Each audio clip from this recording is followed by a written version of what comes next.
Inilah perahu jong.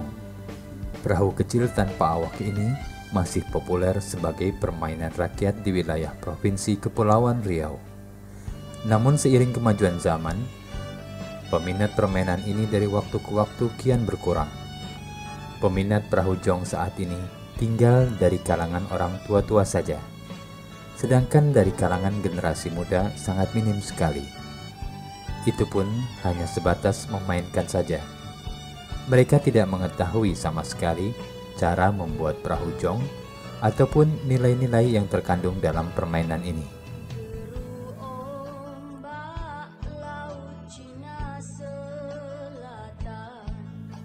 Sejak kapan mulai adanya permainan jong ini?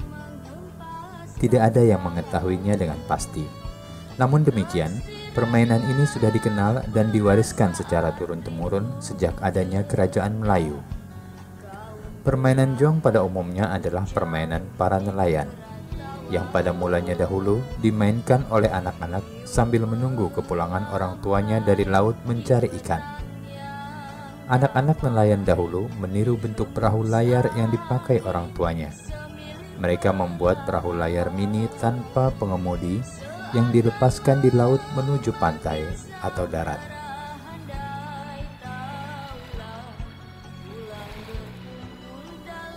Pada perkembangannya, permainan ini tidak saja dimainkan oleh anak-anak, melainkan juga oleh orang dewasa.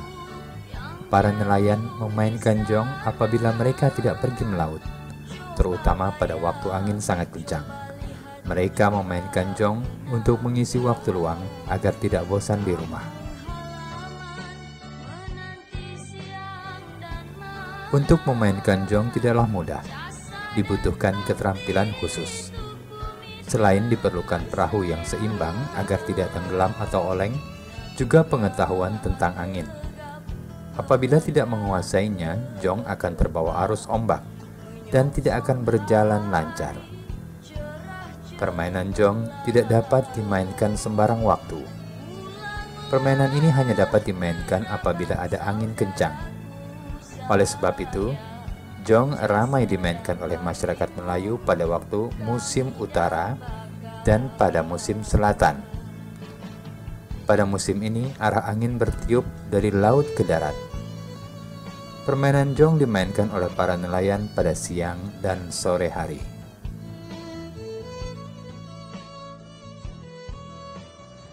Jong adalah salah satu kekayaan budaya Melayu Kepulauan Riau. Mengenai sejarah Jong, itu diperkirakan sudah ada 1400 tahun Masehi.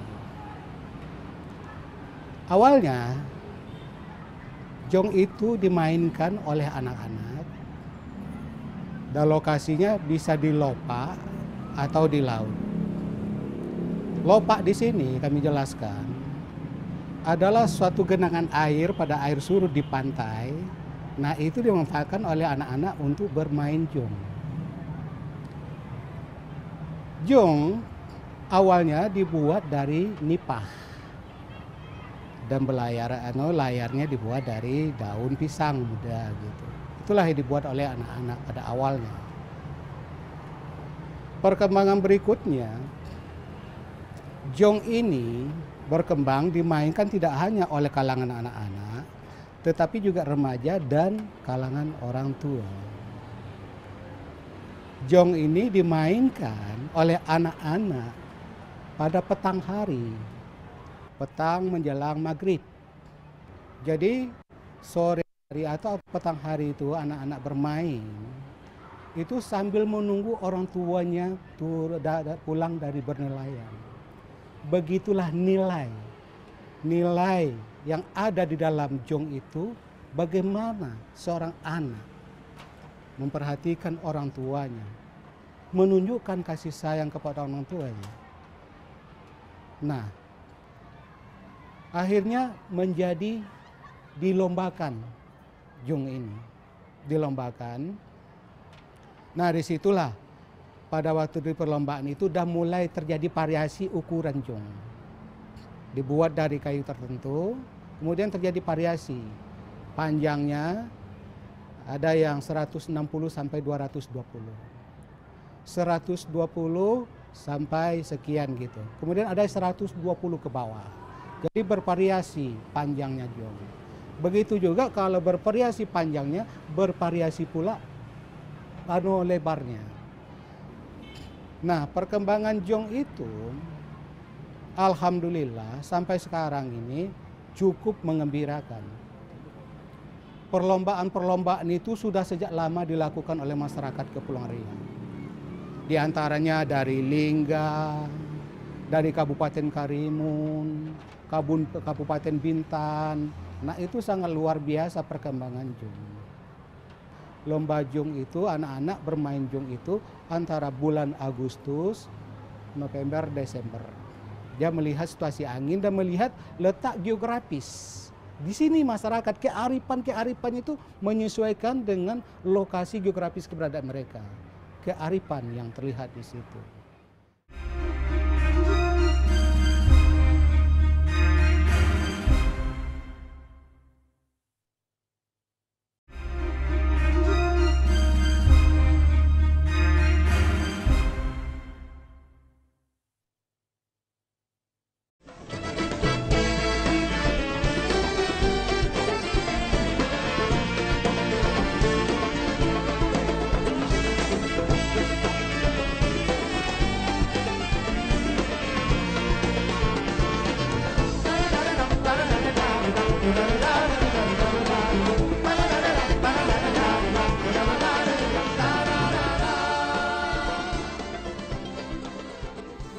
Permainan jong hampir dikenal di seluruh Kepulauan Riau.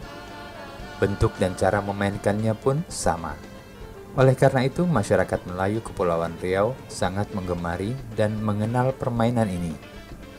Mengingat para penduduk Kepulauan Riau sebagian besar bermata pencaharian sebagai nelayan. Pada dasarnya bentuk jong dari dahulu hingga sekarang tidak banyak berubah, kecuali pemakaian aksesoris dan cat yang lebih semarak untuk memperindah bentuk jong. Oleh sebab itu, bentuk jong sekarang lebih bagus dan lebih halus dari bentuk jong dahulu yang hanya dibuat sederhana.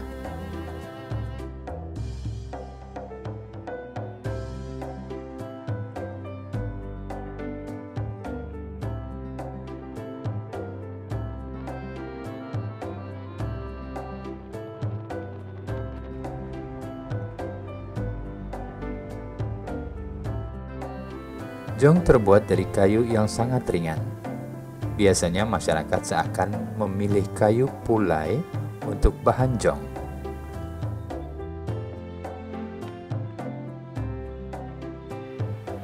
Kayu pulai apabila sudah dibuat perahu jong akan mengapung di air dan dapat melaju dengan cepat kalau tertiup angin.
Proses pembuatan jong tidak terlalu rumit, seperti membuat alat permainan yang lain.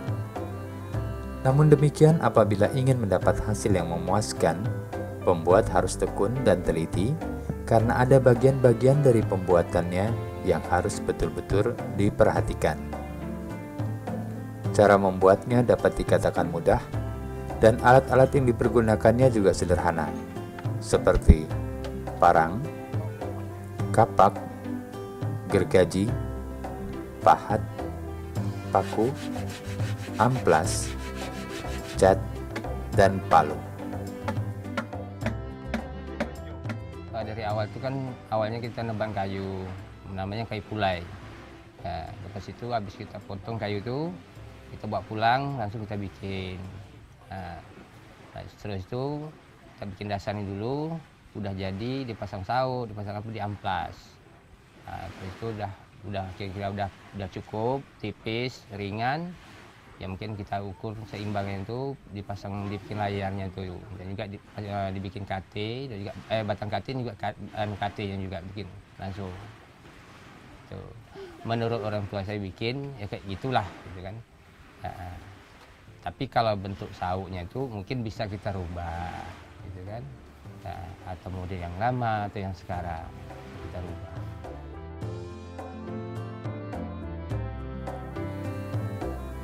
Adapun bagian-bagian jong adalah sebagai berikut. 1. KT. Dipasang di sebelah kiri dan kanan jong. Gunanya untuk menyeimbangkan badan jong. 2. Lunas atau dasar jong. 3. Luan atau haluan.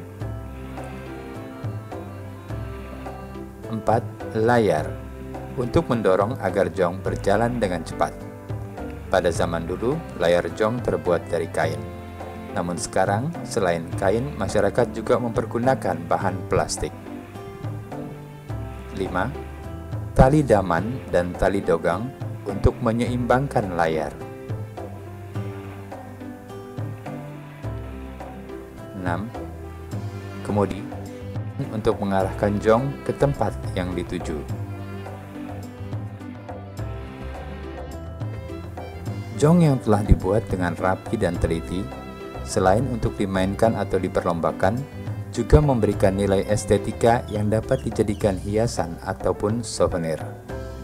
sehingga wisatawan lokal maupun mancanegara dapat mengkoleksinya sebagai salah satu khas Provinsi Kepulauan Riau. Hal tersebut tentunya tidak lepas dari peran pemerintah daerah, selain melestarikan jong sebagai permainan rakyat, juga menjadikan jong sebagai ekonomi kreatif masyarakat Kepulauan Riau, selain bermata pencaharian sebagai nelayan.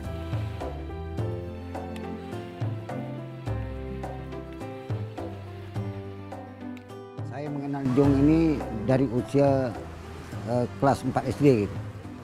Nah, kemudian jong ini yang saya tahu pertama kali saya buat dari pelepah sagu untuk permainan anak-anak waktu itu. Nah, kemudian sehingga jong ini menjadi kayu, saya bertanya kepada orang tua saya, begitu dia buat dari kayu, dari namanya itu kayu membulan. Nah, saya tanya, ini jong apa? Dia cakap ini jong pelayang. Sementara saya tahu ini jong pelepah sagu gitu.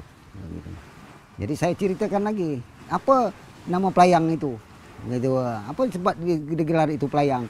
Dia bilang zaman dulu orang Belanda tengok orang main jong pelayang katanya, jong terbang katanya. Jadi orang Melayu cakap jong pelayang gitu. Dengan tulisannya pelayang disebut pelayang situ. Gitulah cerita jong ini awalnya dari jong. Saya bertanya kepada orang tua saya. Dari kelas 4 SD saya sudah bermain jong, nama jong pelepah sagu.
Belakangan ini, hampir di setiap daerah di wilayah Provinsi Kepulauan Riau, setiap tahunnya menyelenggarakan lomba perahu jong.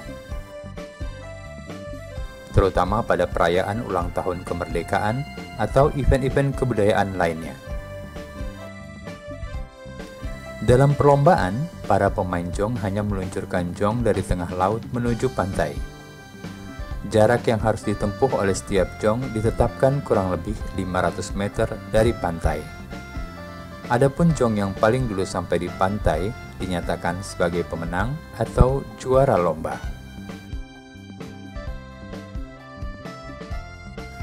Beberapa ketentuan-ketentuan yang biasanya diterapkan dalam perlombaan jong antara lain: 1. Jalan jong harus lurus, tidak boleh menyimpang dari jalur yang telah ditetapkan. 2. Garis batasan antara jalur atau lebar jalur jong kurang lebih 150 cm. 3. Jong yang keluar dari garis batas atau tumbang dalam perlombaan dinyatakan kalah atau gugur. 4. Jikalau terdapat jong yang rusak, tidak boleh diperbaiki selama pertandingan. 5. Jong yang menang adalah yang dapat memasuki finish atau tiba di pantai yang telah ditentukan.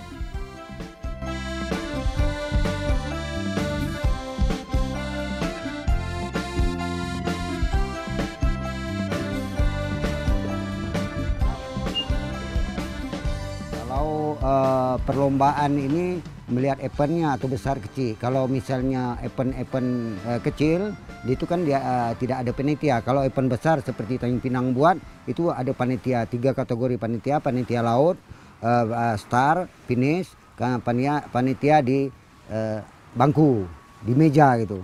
Jadi 3 kategori panitia. Itu permainan jong ini. Kemudian dalam kategori jong kecil, sedang dan besar. Itu saja yang dipermainkan. Kemudian melihat keadaan angin, siklon alam, sepertinya angin selatan itu tidak ada hujan, anginnya merata, kemudian airnya stabil, tidak seperti musim-musim lainnya. Itu diadakan untuk permain jong. Jadi diperlombakan pada hari-hari yang tertentu seperti hari-hari besar, ya 17 Agustus contohnya, umum itu 17 Agustus. Kemudian yang dimain itu untuk latihan-latihan aja orang, gitu. Memang ada peraturan. Misalnya dalam jong kategori sedang lah kita katakan, itu 100 buah. 100 buah itu biasanya dimain itu 10 kali lepas. Diambil 1, 2, 3. Itu untuk babak penyelisihan. Setelah dilepas 10 tadi 5 kali buah, itu ada 15 jong. Nah, 15 jong ini dibagi 2. Satu diambil 1, 2, 3 lagi, dan satu finalnya diambil 1, 2, 3, 4. Arti kata mengambil juara 1 dan harapan 1 juara 4 tadi. Itulah permainannya. Karena jong ini ada yang berminat, ada yang banyak yang berminat jong ini, minta buat souvenir itu sekecil mungkin supaya mereka dapat, dan dibuka-buka supaya mereka dapat dibawa keluar. Ini permintaan orang-orang luar untuk jong ini. Dan kategori yang sedang atau yang kecil itu yang bisa dipermainkan ada juga. Seperti orang-orang dari Malaysia, Singapura itu beli di sini juga, diambil itu jong itu. Nah, dibeli ya. Nah, sementara karena permintaan kayu pulai yang dibuat. Gitu. Itu kalau seandainya orang meminta dengan cara kayu lain selain dari pulai, itu boleh, tidak ada masalah yang namanya jong. Sehingga karakter jong budayanya tidak berubah. Budaya Melayu, Kepulauan Riau khususnya gitu. Jong sebagai salah satu khasanah budaya tentunya harus dilestarikan secara turun-temurun, sehingga jong tetap lestari dan tidak punah ditelan zaman. Bukan hanya pemerintah, budayawan, tokoh masyarakat, maupun kalangan tertentu saja, tetapi pelestarian budaya dan nilai-nilai yang terkandung di dalamnya adalah tanggung jawab semua rakyat Indonesia yang beragam suku dan istiadatnya. Jong akan selalu di hati masyarakat Kepulauan Riau. Ibarat kata pepatah, tak lapuk dek hujan, tak lekang dek panas. Demikianlah jong sebagai warisan budaya kita semua.